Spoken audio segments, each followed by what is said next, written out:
Welcome back to part two of the course on principles and biomedical applications of fluorescent spectroscopy. Today we're going to deal with instrumentation, spectra, and quantum yields. The first thing I wanted to show you is what a complete spectrofluorometer looks like. The term spectro, meaning you can collect different colors light.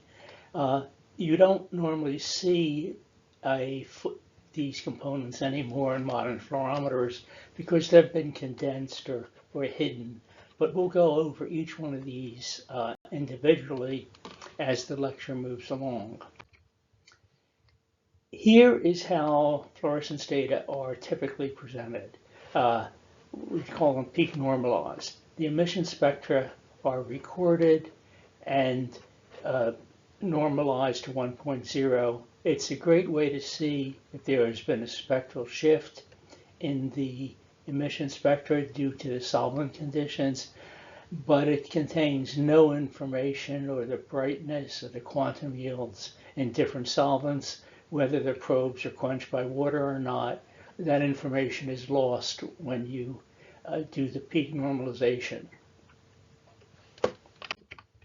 Another way to present the data is to present all the data as collected without any normalization.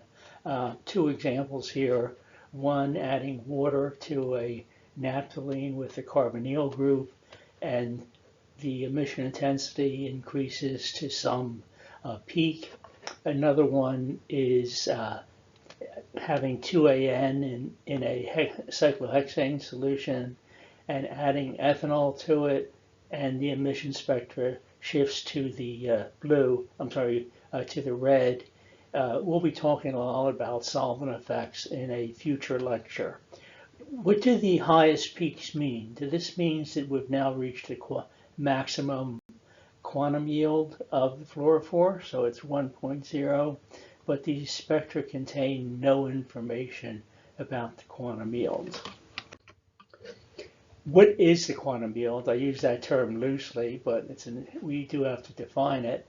The quantum yield is the number of photons emitted divided by the total number of photons absorbed. And we can equate that to the radiative decay rate over the sum of the other two decay rates, because that's basically proportional to the number of the absorbed fluorophores. We use the simplified Jablonski diagram, and we have our radiative decay rate, which sometimes you can calculate, but we have the non-radiative decay rates, which we know very little about because they're non-radiative. We can't see them, so we just call them non-radiative decay rates. And here's an example of two spectra where the quantum yields are almost certainly due to differences in the non-radiative decay rates. The absorption spectra of these materials are nearly identical. That means that the extinction coefficient is nearly identical, which means that the radiative decay rates are almost identical. The molecule with the higher molecular weight halogen on it is more quenched than eosin with the lower molecular weight halogen, and it's known that heavy atoms tend to decrease the quantum yields, and that's through the non-radiative decay rate. Quantum yields. They're the most talked about thing in fluorescence, but actually you're not going to be able to measure them. I don't advise you to measure them, but I'd just like to explain to you why they are difficult to measure. And it has to do actually with the design and limitations of spectrofluorometers. All of the components here have a different wavelength response. So that's going to be the next slide. But you'll notice that none of the measurements provide an absolute intensity measurement. So fluorescence measurements are really best understood by understanding each of the components. So let's go through that. There's a lamp source, typically a xenon arc lamp to give you a wide range of possible wavelengths, an excitation monochromator to separate the wavelength of choice, optics that bring the excitation beam down to the sample here, which is typically in a 1 centimeter cuvette. And then the light is collected by lenses, goes through an emission monochromator, and scanning the wavelength, the intensity is detected with a photomultiplier tube. We'll talk about photomultiplier tubes in the next lecture. And you can scan either the excitation or the emission monochromator to collect either excitation or emission excited spectra. The reason you need to understand these various components is because something can be wrong with your measurements, and you don't know if it's your sample or if it's the instrument itself. And if you know what each individual component does, you can often isolate the problem. For instance, if you see a stray peak in the emission spectra, you might wonder where that's from, and then realize that it might be due to a Raman scatter or something like that, and that could be eliminated by putting in some emission filters. So that's the reason for this large sample compartment here. Why is it so hard to do fluorescence? It's really that fluorescence measurements are really much more complex than our absorption measurements. Absorption measurements are simple. You take a beam of light, you divide it up into two parts, you send it through a sample and a reference sample, and typically in a 1 centimeter cuvette, and you compare the intensity of the two beams, and you can calculate the amount of light that was absorbed. That's impossible when you're measuring fluorescence. Fluorescence measurements are much more complex for several reasons. First off, the light goes off in all directions, so you have to choose some direction that you're going to collect it from, and usually it's collected with a lens and maybe through a filter. And just by doing that, since the light is going off in all directions like a sphere, you're getting a limited solid angle of the total emission. So you're never measuring the total emission, and you might not know the exact solid angle because of refraction effects of the light coming in and out of the cuvette. This was meant to indicate that dipoles, if they're oriented, have a specific distribution of light, but we'll deal with that later. And there's no way you're going to collect all the light. So what is needed for an ideal fluorometer? For an ideal fluorometer, we would like to have a fluorometer that has a constant light intensity at any wavelength. That would make life easier. And we would like to have a monochromator that has a constant efficiency at every wavelength. We would like to have a phototube that has a constant efficiency at every wavelength. And would like to have 100% collection efficiency of all the light emanating from the sample, which we're not able to do. None of the present instruments have these components, and none of the instruments are even close.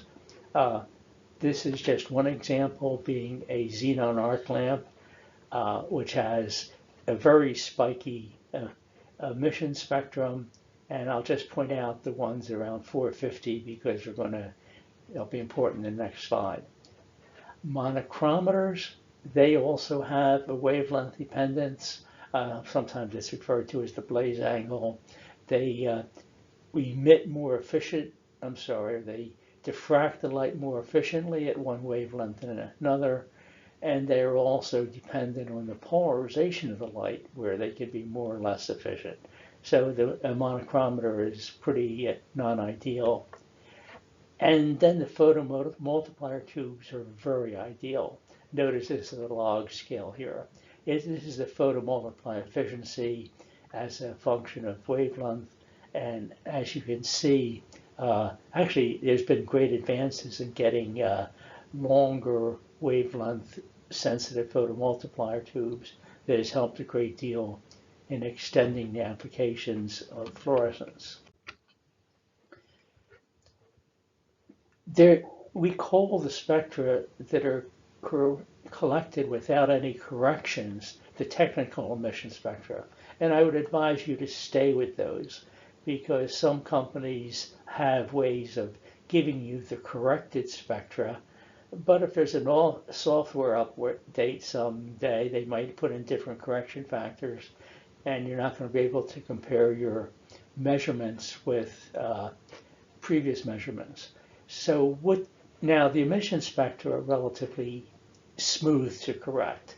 Typically, they're actually at longer wavelengths than they appear to be with the monochromator that you're using. The excitation spectra, let's look at the one for fluorescence. And I chose this on purpose because around 450 is where the xenon lamp has all the peaks in it. So the excitation spectra has all the peaks in it. And if we can correct for those peaks, we could get a corrected excitation spectrum.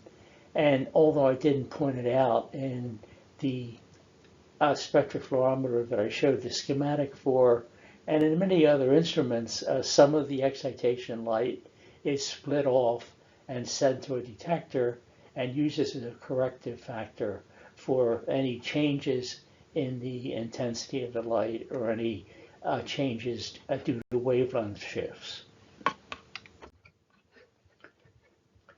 Basically, when you correct the spectra, they're usually not a very big effect, and that's one of the reasons why I suggest you don't use them. Almost always the corrected spectra have a higher higher intensity on the red side of the spectrum because the photomultiplier tube sensitivities drop off very rapidly at higher wavelengths. But the modern probes these days often have a pretty narrow emission spectra, so you really don't need to worry about the correction factors. So what factors can decrease the quantum yields? A number of factors can. One of the common ones is internal flexibility. Still beam can rotate around its central ethylene bond in the excited state. And when it goes through that rotation, it brings the first excited state and the first ground state closer together by the energy gap law of the emission. It decays more rapidly without emission. And so this isomerization will decrease the quantum yield of still beam. A more relevant biological example are some of the very popular dyes that are used for DNA analysis. And the most, Toto and Yo-Yo, I'm sure this was, these were made by Richard Hoagland, and I'm sure it's not an accident that it sounds like a movie set. But you'll notice that the fluorescent parts of these molecules look rather flexible. There's a polyamine in the middle for bonding to the DNA. When these bind to DNA, these sections intercalate into the DNA double helix. And when they do that, they can't rotate and the quantum yield goes up. So it's like the still beam case making the molecules in a rigid solvent where it doesn't rotate.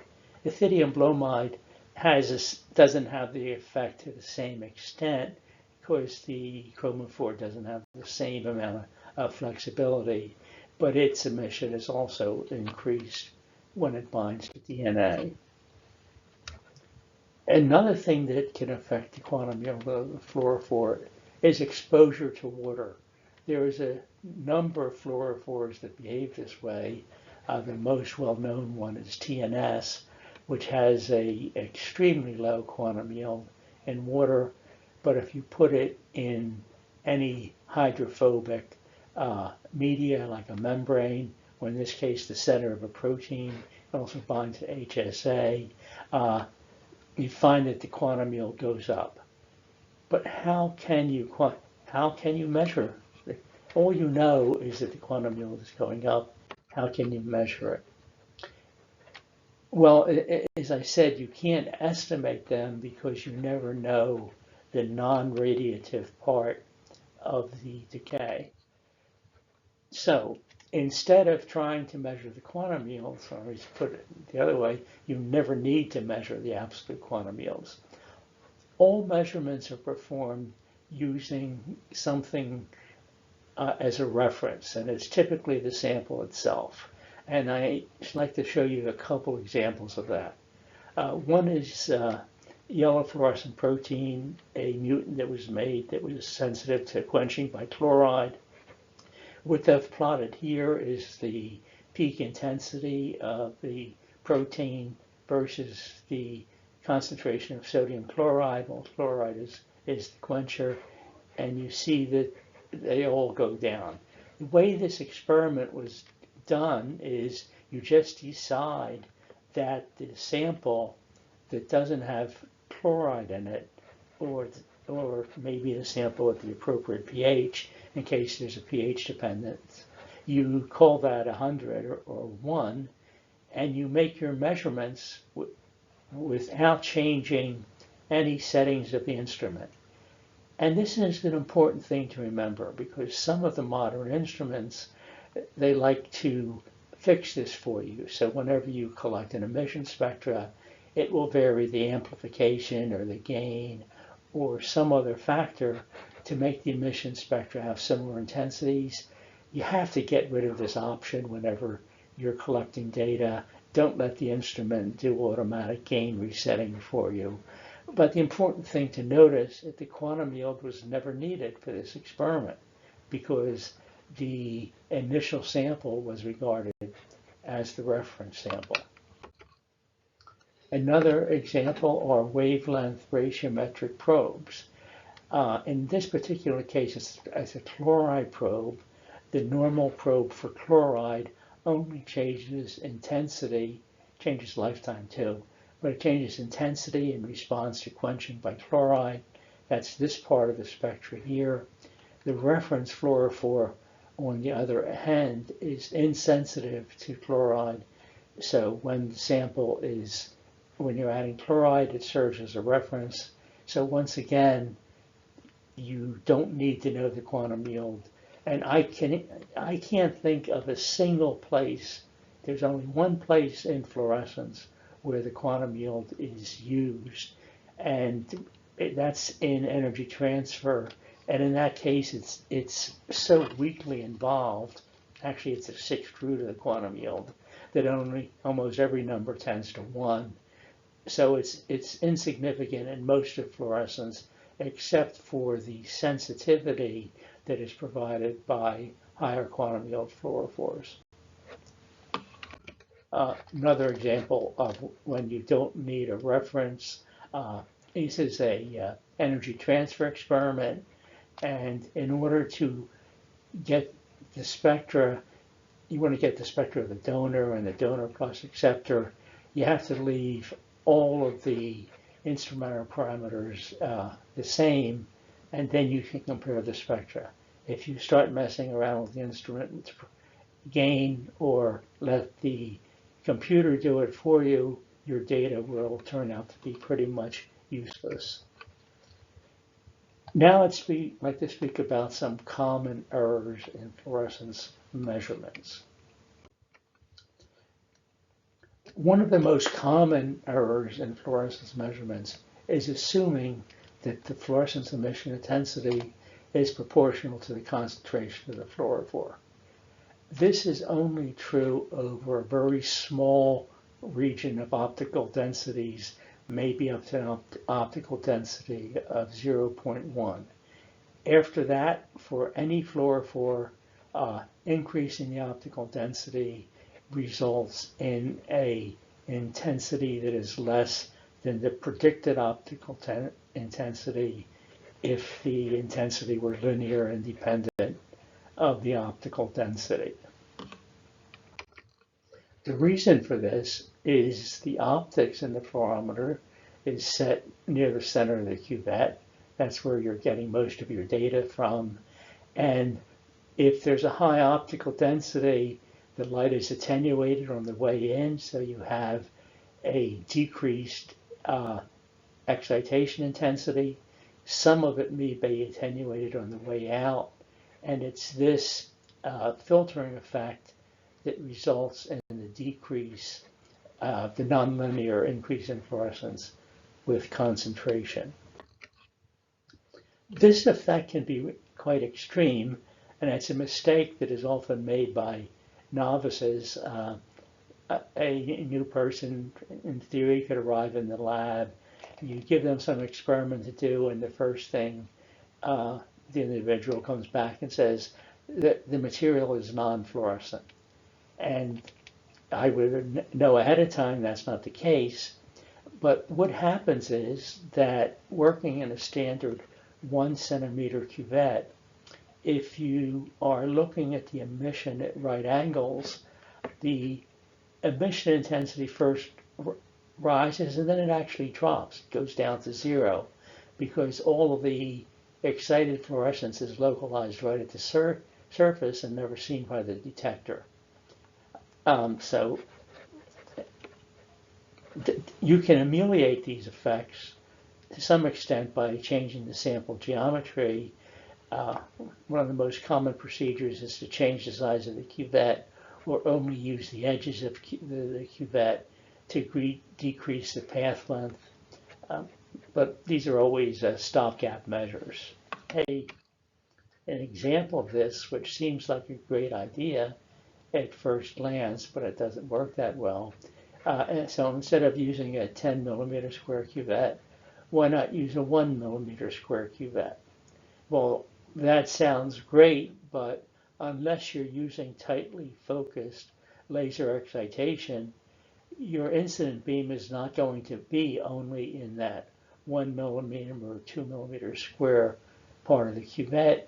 It's going to be hitting the edges of the cuvette, and that's going to give you a great deal of scattered light, and scattered light is one of the major things that interferes with fluorescence measurements. The concentrations of the fluorophores can affect the emission spectra. These are some emission spectra of rhodamine at low to high concentrations, and the color changes completely as you go to the high concentration. And the reason for this is self-absorption. The rhodamine has a long tail of the absorption spectrum that I really should have put on this slide, but I couldn't find one conveniently. And as the concentration increases, more and more of the short wavelength light is reabsorbed, and this sample shows a very large shift to long wavelengths if the concentration is too high. One thing about fluorescence is, although I don't have a slide for that, is if you just take some sample, you put it in the fluorometer, and you just keep fighting to get a signal by increasing the gain, you're always going to get a signal. There's always something that's fluorescent. How do you know if that's something that is fluorescent is a single molecule or a mixture of molecules? And one way is to remember that for pure molecules, the emission spectra is independent of the excitation wavelength. So for this coumarin, whether we excite it at 360 or 420, we get exactly the same emission spectrum. In contrast, if we contaminate this mixture with another coumarin with a longer wavelength, we see that we get a different emission spectra at 360 than we get at 420. And that's because as you go to longer wavelengths, you're exciting more of the other coumarin, This is the emission spectrum of the pure Coumarin 153. So if whatever you're looking at is dependent on the incident wavelength, you may not be looking at a single species unless there's a physical reason for more than one species to exist.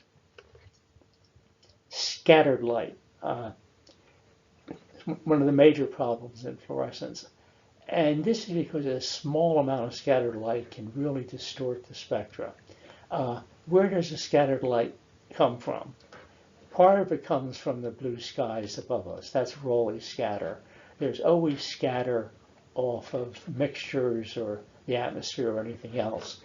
So for any particular sample, there's going to be a large peak due to Rayleigh scatter.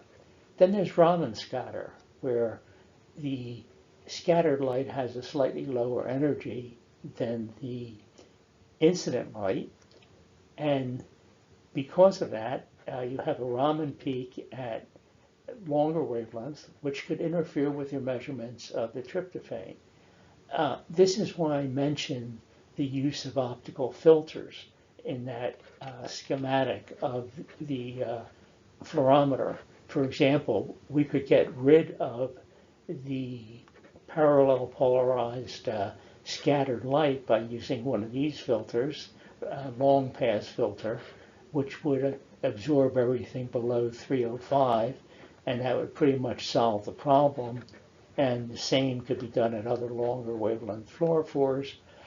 But there is sometimes the need for a bandpass filter, because a monochromator, or in another case, or the emerging supercontinuum lasers, they have a lot of emission intensity at different wavelengths, and you need to separate only one small wavelength segment of that.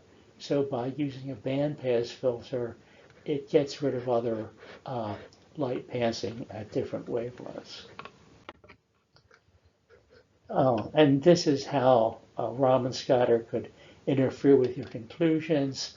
There was an argument in the literature for some time whether tyrosines can emit fluorescence from proteins, and this was done mostly with single tryptophan proteins, and some people thought tyrosine was emitting, other people did not think tyrosine was emitting.